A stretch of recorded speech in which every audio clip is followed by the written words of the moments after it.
Assalamualaikum warahmatullahi wabarakatuh. Perkenalkan, nama saya Diah Arif Fatmawati dari kelompok 7. Di sini saya tidak sendiri, bersama teman-teman saya yaitu Siti Kurningsih, Fitria Putri Pratiwi, Fitria Firnanda Ningrum, Betrik Joyna Pitulu, dan Abel Nabila. Pada kesempatan kali ini kami akan menjelaskan mengenai pengembangan peralatan atau tools manajemen risiko bisnis dan penggunaan derivativis dalam manajemen risiko finansial.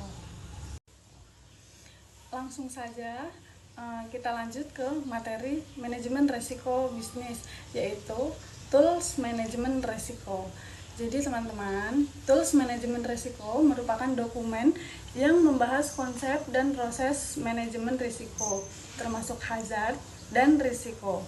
Instrumen manajemen risiko seperti severity assessment, root cause analysis, dan failure mode effect analysis. Proses manajemen risiko bertujuan mengenali, mengevaluasi, dan meminimalkan risiko di organisasi secara menyeluruh. Selanjutnya, masuk ke bahaya dan risiko. Menurut Koluru 1996, bahaya dan risiko ada beberapa, yaitu sesuatu yang berpotensi menyebabkan cedera, agen kimia, fisik atau biologis, dan serangkaian kondisi yang membahayakan. Kemudian, bahaya merupakan sumber risiko, namun bukan risiko itu sendiri. Selanjutnya ada tools risk analysis yang dibagi menjadi 3 bagian, yaitu yang pertama ada severity assessment, yang kedua ada root cause analysis, yang ketiga ada failure mode and effect analysis. Yang pertama adalah severity assessment, yaitu menentukan tingkat keparahan resiko variabel yang digunakan untuk menilai severity seperti dampak resiko dan probabilitas. Berikut ini adalah tabel mengenai dampak resiko, severity, probabilitas, dan juga tindakan sesuai tingkat dan band resiko. Yang pertama, dampak resiko terbagi menjadi minimal, minor, moderat, mayor, dan juga ekstrim. Sedangkan probabilitas berdasarkan frequent, probable, possible, unlikely, dan juga rare. Dan yang terakhir, tindakan sesuai tingkat dan band risiko dibagi menjadi level ekstrim, high, moderate, dan juga low. Selanjutnya ada root cause analysis atau RCA. Adalah metode untuk mengidentifikasi akar penyebab dari suatu permasalahan guna menentukan solusi yang paling efektif. Mencangkup beberapa hal, yaitu yang pertama, mendefinisikan masalah dengan jelas dan dampaknya terhadap tujuan keseluruhan. Yang kedua, memecahkan masalah menjadi peta visual atau diagram untuk mengungkapkan semua penyebab yang berkontribusi. Dan yang ketiga, memilih solusi yang melakukan perubahan proses kerja untuk mencegah terulangnya kembali. Pembahasan selanjutnya yaitu tentang failure mode atau efek analisis. Adalah sebuah teknik rekayasa yang digunakan untuk menetapkan, mengidentifikasi, dan menghilangkan kegagalan yang diketahui, permasalahan, error, dan sejenisnya dari sebuah sistem, desain, proses, atau jasa sebelum mencapai konsumen. Dalam konteks kesehatan dan keselamatan kerja, kegagalan yang dimaksud dalam definisi di atas merupakan suatu bahaya yang muncul dari suatu proses. Failure mode dan efek analisis. Kegagalan dikelompokkan berdasarkan dampak yang diberikan terhadap kesuksesan suatu misi dari sebuah sistem.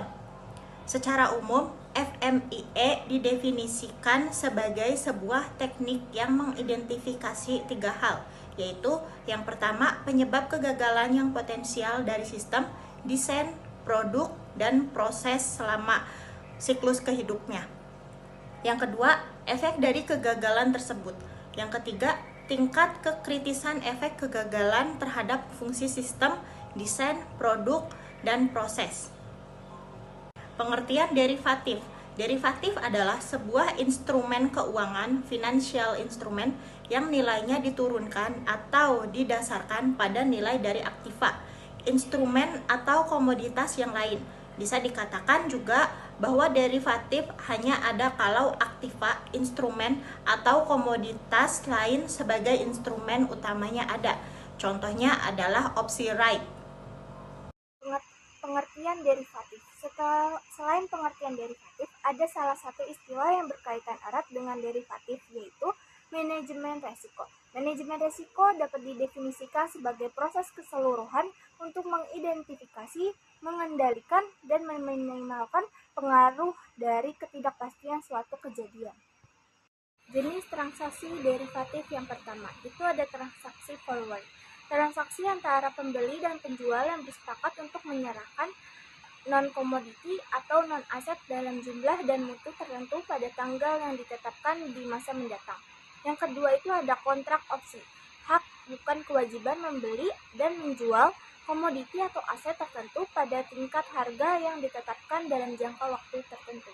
Jenis transaksi derivatif yang ketiga, itu ada transaksi swap. Perjanjian untuk membeli dan menjual secara bersama komoditi atau aset yang sama dalam jangka panjang. Yang keempat itu ada transaksi komoditi, yang artinya transaksi kontrak berjangka. Yang terakhir, fungsi derivatif. Fungsi derivatif terdiri dari 5. Yang pertama, sebagai modal investasi umumnya adalah investasi jangka pendek. Yang kedua, sebagai cara lindungi nilai dalam menghilangkan resiko. Yang ketiga, informasi harga, yaitu mencari atau memberikan informasi tentang harga barang komoditi tertentu di kemudian hari. Yang keempat, fungsi spekulatif. Yang kelima, membuat fungsi manajemen produksi berjalan dengan baik dan efisien, yaitu produsen akan mendapat gambaran permintaan dan kebutuhan pasar di masa yang akan datang terhadap produk yang dihasilkan itu dengan cerminan harga di pasar, sehingga kapasitas produksi dan penyimpanan barang dapat disesuaikan dengan kebutuhan tersebut.